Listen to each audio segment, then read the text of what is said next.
আব্বার এক প্যাকেট বিড়ি আর হইলে মার 1 কেজি তেল আর একালে ডিম ডিম ডিম নিয়ে গে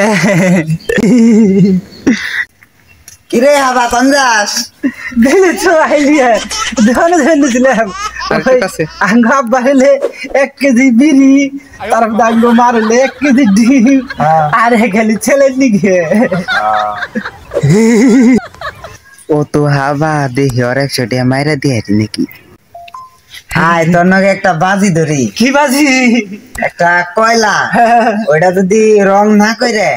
কালার বানিয়ে রোজ তাহলে ওই 100 টাকা আমার আর যদি না পারোস তোর 100 টাকা আমার আচ্ছা কইলে কি ওরে কালার করে আমি তো পারুম না ধরো আমি হারলাম তোর 100 টাকা দিয়ে দিলে হবে আচ্ছা যাও